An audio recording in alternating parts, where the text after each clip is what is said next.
Igor von Daughter ist heute bei mir. How are you doing? Where are you right now? I'm in Bristol, in England. That's where I live now. Kind of a pretty grey day. Äh, Classic. Classic Bristol Weather. Und wir kennen es Yes. auch ein bisschen zu viel. Wir wollen lieber den Sommer demnächst. Aber da ist Hoffnungsschimmer. Because there's a new album from Daughter. It comes out in the beginning of April, 7th of April. And we already heard and we already love it. So, Igor, let's talk a little bit about you and the band, past and present. Is it fair to say you're better than ever? Do you agree? Straight in with the big questions. Yeah. Are we better than ever? I don't know. We're certainly the happiest we've been with an album, just in terms of like the time we've taken to do it and how the ending result. It feels good. It's hard. Music is and art in general. Ideally, you wouldn't compare between one painting and the other. Like you wouldn't. I don't know if you have children, but Yeah. I don't know if you do. You have a favorite child? Is one better than the other? I just got one, so I'm easy out. Okay, yeah. But that's a nice compare. So let's say this album was a game, because it's of course called Stereo Mind Game. Let's pretend this album was a game. What kind of genre, what kind of character would it be? That is a very good question. I think it would probably be some kind of game where you have to search for an answer, and you would maybe go and explore the different corners of the game, whatever it might be. Yeah. In my mind, Stereo Mind Game has kind of like has a bit of a maze kind of visual to it, like a labyrinth. Is it a labyrinth you love to explore, or is it the one that drives you crazy? Oh, I think probably a bit of both, right? I mean, you're talking to a fairly obsessive person, so The new album Stereo Mind Game comes out in about 4 weeks. The whole thing is ready, right? So what's left to do at this point? not huge amounts for us. We've just we've put out a few videos. We're starting to do interviews now, and I think we're just taking it very slow with this one and kind of going to let it out. So do you have any release day ritual, dinner or drinks or group hugs? Ideally, a party would be great. So that's what we're sort of thinking. Maybe something something themed with the title. Who knows? Go to the amusement store. Yeah, exactly. Trefft sie in der Spielhalle eures Vertrauens. Dort, wenn das neue Album dann am 7. April rauskommt. Nach 7 Jahren ohne Album gibt's jetzt endlich Neuigkeiten von Daughter. Das Trio ist zurück mit Stereo Mind Game und Igor, der Produzent, also ein Drittel von Daughter sozusagen, ist heute bei mir. Nice to have you. Thank you. Nice to be here. Thanks for talking to me. So, most stupid question first. What would you say if your daughter disappeared for 7 years and now stands in front of you? Oh my God. I don't know. I don't have children. But what I'd say, I mean, welcome back. Yeah, I mean, it's kind of a good question, but I know it's a bit of a hard one as well. yeah, it feels very emotional. We're not like, hopefully that's not how people have felt. Well, I also got another most stupid question first. Did you ever think about a feature with son so that you could be daughter and son? You are definitely not the first person to mention this, especially that we're on the same label. I mean, it would be great. He's great. Yeah, he really is awesome. So you consciously choose to take a break from each other after the last album. Was the band at maybe edge of breaking up? No, I wouldn't say so. I think we just needed a break.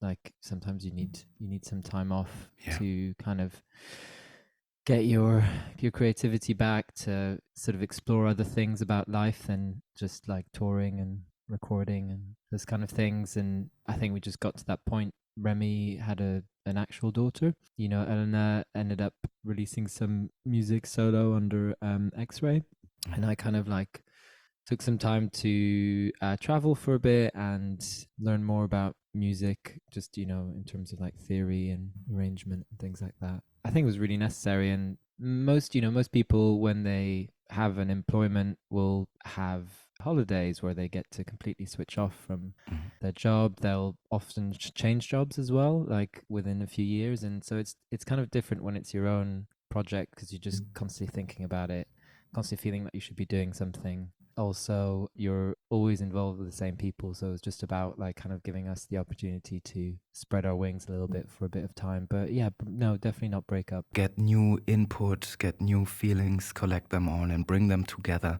now. Exactly. And now you're talking from Bristol because in 2019 you moved to San Diego for half a year. Why San Diego and how was it? So I was born in the US, in California, and we moved back to Switzerland, where I'm from. Unfortunately, my German is not very good.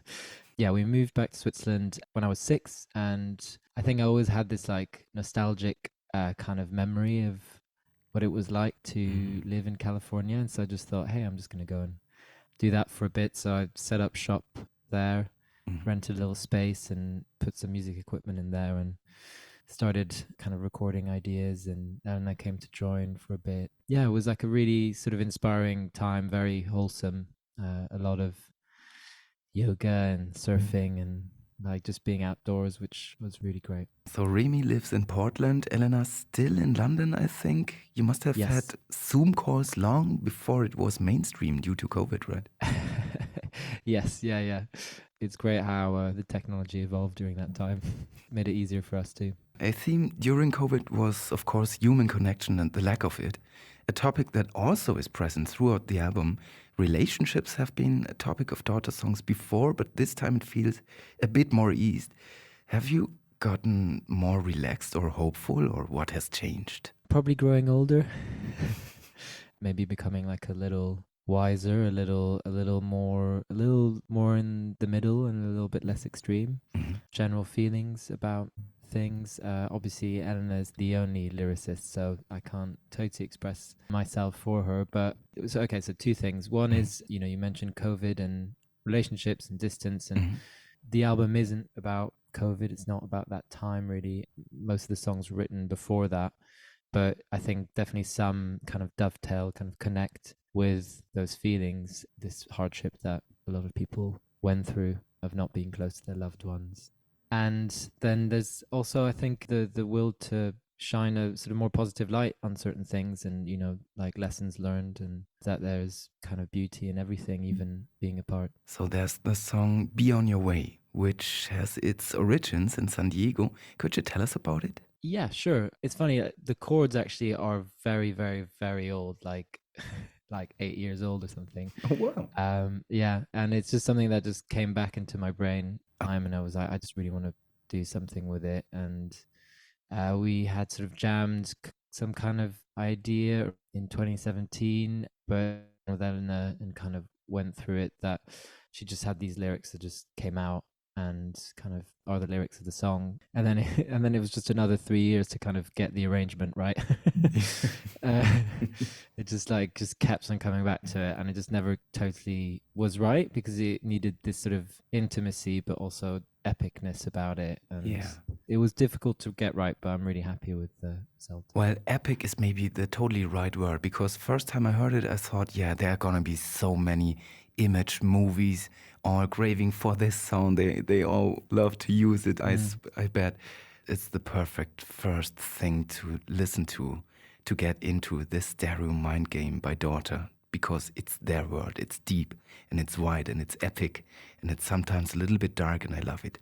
Our topic of the week is playing and games. So let's pretend there's Daughter game night.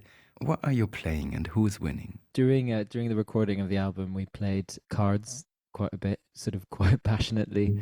So I don't know the name. I can't remember the name of the game, but do you know Snap? It's kind of like, you know, you reveal cards. Everyone has a deck of cards. You reveal a card, and when it's a double, yes, you have to snap. It's called Memory, I think. And well, it's kind of like Memory, but then with like a few added rules. And so, you know, you have to think very quickly and slam very, very quickly. And let's just say Eleanor is very good at this game. You still like to play with her? I've just about now managed to be good enough to sort of beat her sometimes, but she is very quick. So never challenge Eleanor with Snap, because she's gonna rip you. So 2017, you created the video game soundtrack for Life is Strange from Before the Storm. Are you still into video games? Could you imagine another video game that you love to make the sound for, the music for? I'm not super aware of what's coming out video game wise, but I think for the right story, yeah, that could be a possibility. Let's imagine once again that the Stereo Mind game really exists as a game. Yes. Could you explain the rules? I think, like we said earlier, you would have to find an answer, that could be represented as getting somewhere. Maybe you would have to get past certain enemies, but they would all look exactly like you. Like yourself? Exactly. Okay. It would just be other versions of you. Oh, wow, that's deep. So let's get more deep inside. The second single of the album is called Party. It's actually Elena admitting that she has to give up alcohol. Is that something you as a group talked about, or did she come to you guys with her made-up decision? No, she came up with her made-up decision. Had absolutely nothing to do with us, and it was really a decision she came to during the time we spent apart. In what you're saying, there's maybe and maybe not on purpose, but like sort of implying that maybe it was like a very apparent problem, but it really wasn't. I think it's just in terms of like her own relationship with alcohol as opposed to any kind of like problem she was causing for anyone else. Yeah, so you still can have some drinks at the release date, right? Yes. So you do have to drink one for me as well, and we're gonna listen to the song Party because it's quite guitar heavy and forward. Do you have a favorite song? I think with Party, I'm just really proud of it. I'm really proud of Elena for putting those words down and, creating a song and like the one you're about to hear. Igor, thanks so much for taking your time and say hello to the others. Yes, will do. Thank you so much, Max. Eine große Party mit Daughter jetzt hier bei egoFM.